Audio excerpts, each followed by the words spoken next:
നിങ്ങളുടെ favourite shows ഇനി ഒരിക്കലും മിസ്സാവില്ല. ഇപ്പോൾ C5 കാണും നിങ്ങളുടെ ഫേവറേറ്റ് ഷോ തികച്ചും സൗജന്യമായി. എന്നാ കേട്ടോ, ഇതോടെ ശ്യാമ സംഗീത ക്ലാസ് അവസാനിപ്പിച്ചുവെന്ന് അമ്മയും മകളും കരുതുന്നുണ്ടെങ്കിൽ അത് നിനക്ക് തെറ്റി. കൂടുതൽ കുട്ടികളുമായിട്ട് ഞാൻ വീണ്ടും ക്ലാസ് തുടങ്ങാൻ പോവാ. അമ്മയും മകളും കൂടി വീണ്ടും ക്ലാസ് മുടക്കാൻ വന്നു. അപ്പോ ഈ ശ്യാമ ആരാണെന്ന് മനസ്സിലാവും. അയ്യോ, അങ്ങനെ പറയില്ലേ ശ്യാമ. അമ്മയും മോളും നിന്റെ ക്ലാസ്സിന് വന്നോട്ടെ. ആരാധക വൃന്ദമുള്ള പ്രശസ്ത ഗായിക വിസ്മയ്ക്ക് സംഗീതത്തിന്റെ പ്രാഥമിക പാഠമെങ്കിലും പഠിക്കാലോ. അയ്യോ, നാണക്കേടെന്ന് തോന്നണ്ട. ശ്യാമയുടെ ക്ലാസ്സിൽ വന്നിരുന്നിട്ട് ശ്രദ്ധയോടെ പഠിക്ക്, രക്ഷപ്പെടാം. എല്ലാം ഓക്കെ അല്ലേ? അപ്പൊ എല്ലാം പറഞ്ഞ പോലെ. എന്നാ ഞങ്ങൾ പോട്ടെ, പ്രശസ്ത ഗായികെ.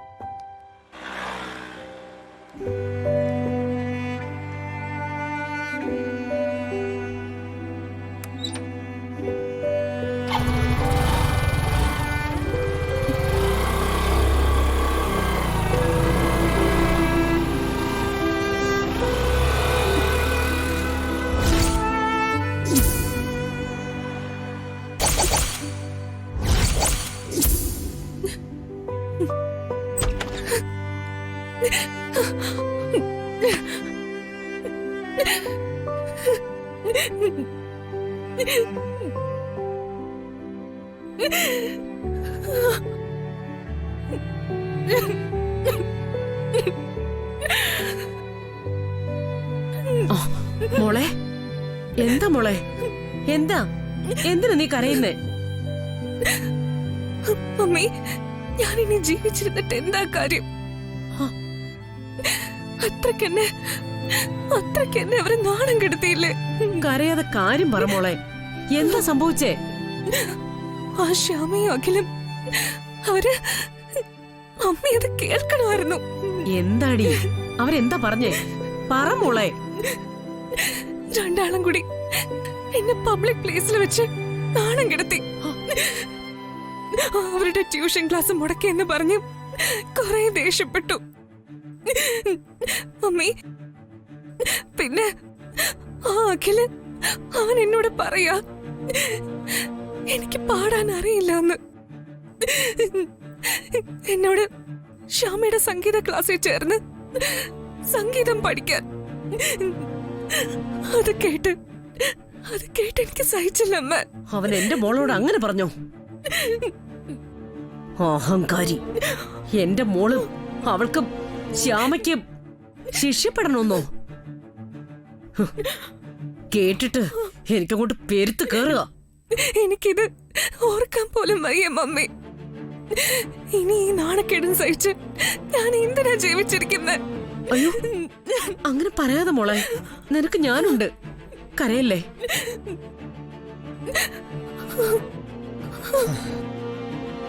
ഇത് അവളുടെ വേലയാ, ആ ശ്യാമയുടെ. അവളാ അവനെ കൊണ്ട് ഇങ്ങനൊക്കെ പറയിപ്പിക്കുന്നത്. ഇനി ഞാൻ ക്ഷമിക്കില്ല, അവളോട് പൊറുക്കില്ല. ഇതിന് പ്രതികാരം ഞാൻ ചെയ്തിരിക്കും. മമ്മി എന്താ ചെയ്യാൻ പോന്നെ? പറ മമ്മി.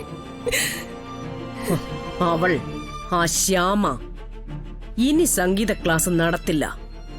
അത് നമ്മൾ പൊളിച്ചിരിക്കും. എങ്ങനെ? നമ്മൾ നേരിട്ട് ചെന്ന് പ്രശ്നം ഉണ്ടാക്കിയിട്ട് കാര്യമുണ്ടോ? മമ്മി എന്താ ഉദ്ദേശിക്കുന്നേ? അത് പറ. അവളെ തകർക്കാൻ, അവളുടെ ട്യൂഷൻ എന്നേക്കുമായിട്ട് അവസാനിപ്പിക്കാൻ പറ്റിയ ഒരാളുണ്ട്. നമുക്ക് അവളെ കാണാം. അവസാനിപ്പിച്ചേക്കാം എല്ലാം.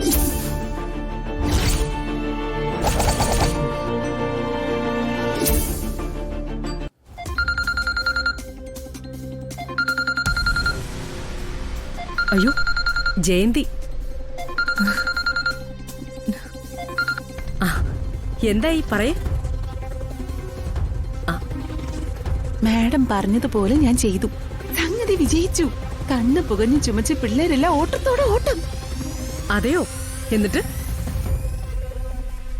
എന്നിട്ടെന്താ? ഇപ്പൊ ഇവിടെ ട്യൂഷൻ പിള്ളേരുടെ പൊടി പോലും ഇല്ല. ശ്യാമയ്ക്ക് വല്ല സംശയമുണ്ടോ? ആ അത് പിന്നെ അവൾ എന്നെ കണ്ടിട്ട് വേണ്ടേ? അതൊക്കെ. പക്ഷേ മുളകിട്ട് പുകയ്ക്കാൻ അവിടെ മറ്റാരും വരില്ല എന്ന് ശ്യാമയ്ക്കറിയാം. ഓ തെളിവ് എടുത്ത് മണം പിടിച്ച് അവൾ എന്റെ അടുത്തേക്ക് വരട്ടെ. അവൾ എന്റെ നാവിന്റെ ചൂടറിയും. ആ ഇതിന്റെ പിന്നിൽ ഞാനാണെന്ന് ശ്യാമ അറിയരുത്. മാഡത്തിന് എന്നെ വിശ്വസിക്കാം. ഇനിയും ഇതുപോലെ പുകയ്ക്കോ ചാടിക്കോ എന്തെങ്കിലും ആവശ്യമുണ്ടെങ്കിൽ എന്നോട് പറഞ്ഞാൽ മതി.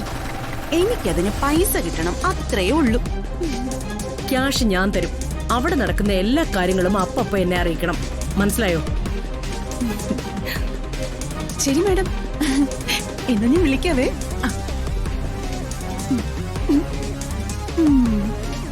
മമ്മി, ശ്യാമയുടെ മ്യൂസിക് ട്യൂഷൻ വീണ്ടും പൊളിഞ്ഞു അല്ലേ?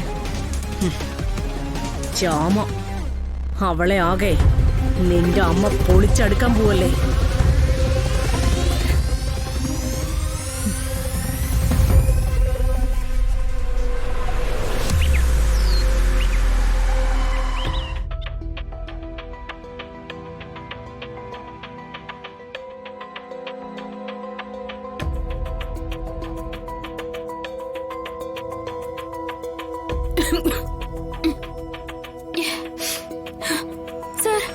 സാർ അറിഞ്ഞോ?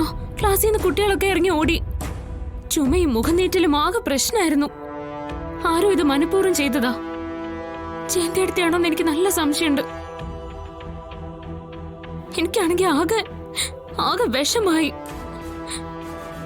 ഇനി കുട്ടികൾ ആരും വരും തോന്നുന്നില്ല. നമ്മൾ ഇനി എന്താ ചെയ്യാ? സാർ, ഞാൻ പറഞ്ഞൊന്നും സാർ കേട്ടില്ലേ? അതെ, എന്താ ഒന്നും പറയാത്ത? ഓ, ഉറങ്ങായിരുന്നോ?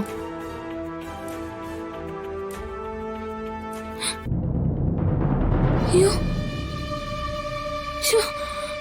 പൊള്ളുന്ന ചൂടാണല്ലോ. സാർ സാർ സാർ കണ്ണു തുറന്നേ. സാർ, ദൈവമേ. സാർ സാർ കണ്ണു തുറക്ക. സാർ സാർ ദൈവമേ, ഇതെങ്ങനെ? സാർ സാർ കണ്ണു തുറക്ക്. ഈശ്വരാ, അമ്മേ.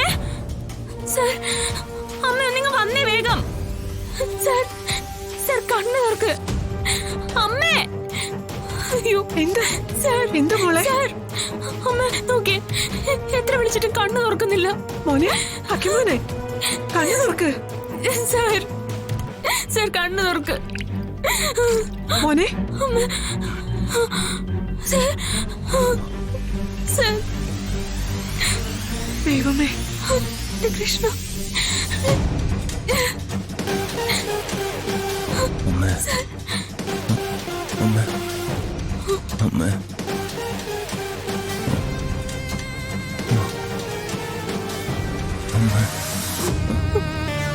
ഡൗൺലോഡ് ചെയ്യൂ C5 ആപ്പ്. കാണൂ എല്ലാ എപ്പിസോഡുകളും സൗജന്യമായി.